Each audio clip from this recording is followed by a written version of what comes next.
मनुष्य अपनी संतानों के सुख के लिए श्रम करता है माधव। अपनी संतान से सुख की अपेक्षा कैसे न रखे? मनुष्य अपनी संतानों के लिए जो भी करता है वो व्यापार है या प्रेम पार? प्रेम माधव। तो फिर अपने कार्यों के प्रति फल की इच्छा क्यों पार? भविष्य का लाभ तो व्यापार में देखा जाता है, प्रेम में नहीं। जो मनुष्य अपनी संतानों का चरित्र निर्माण उचित रूप से करता है, संतानों को प्रेम और धर्म के संस्कार देता है, उसकी संतानें भी मनुष्य को प्रेम और सुरक्षा अवश्य देती। संतानों के कर्म, स्वजनों के व्यवहार उनके कर्म हैं पार। और जब उनके कर्मों पर हमारा कोई अधिकार नहीं होता तो उनसे आशाएं और अपेक्षाएं रखने का क्या प्रयोजन? यदि गहन विचार करोगे पार्थ तो शीघ्र ही ये जान लोगे कि जीवन में ऐसा कोई कार्य नहीं है जिसके साथ आशाएं और अपेक्षाएं जोड़ना अनिवार्य हो। जब सृष्टि ही परमात्मा है और मनुष्य स्वयं परमात्मा का अंश है तो सारे कार्य परमात्मा ही करते हैं, मनुष्य स्वयं कुछ नहीं करता। यही कर्मयोग का मूल सिद्धांत है पार्थ।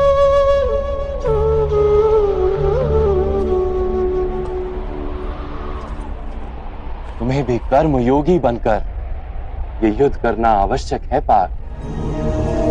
त्रिगुणिया विश्या वेदा निस्त्रिगुण्यो भवार्जुना निर्द्वंद्वो नित्यस्तत्वस्थो निर्योग क्षेम आत्मवान।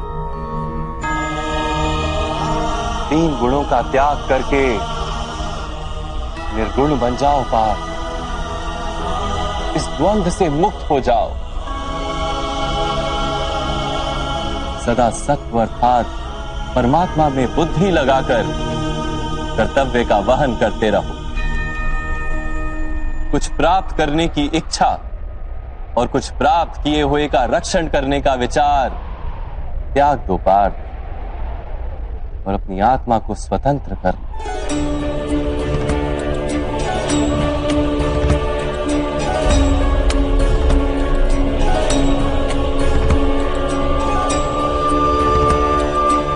स्मरण रहे पार्थ,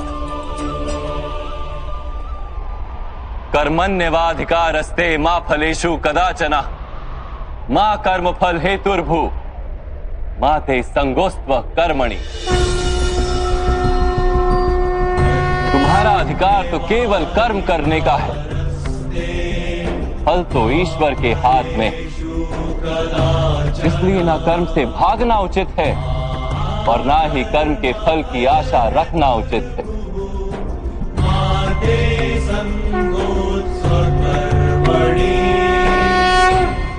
जो फल का त्याग कर दे परंतु कर्म का त्याग ना करे, ऐसे कर्मयोगी को कैसे जाना जा सकता है माधव? विश्या विनिवर्तन्ते निराहारस्य देहिनः रसवर्जम रसोप्यस्य परम दृष्ट्वा निवर्तते।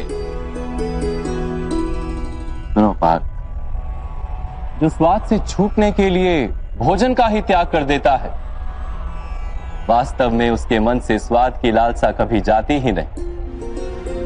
उसे दोहरी हानि होती है।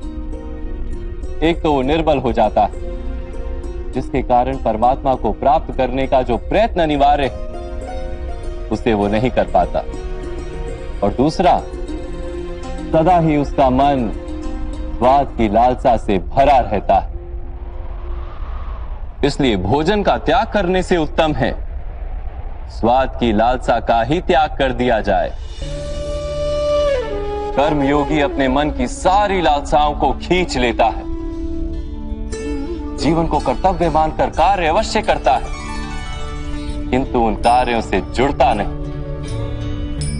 और पार्थ, जो व्यक्ति अपने कार्यों से आशाएं और इच्छा नहीं रखता, उसी के कार्य पूर्ण होते हैं।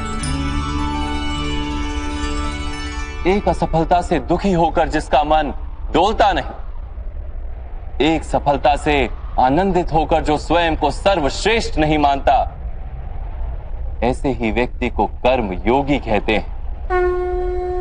और ऐसा व्यक्ति जीवन में बार बार सफल होता है।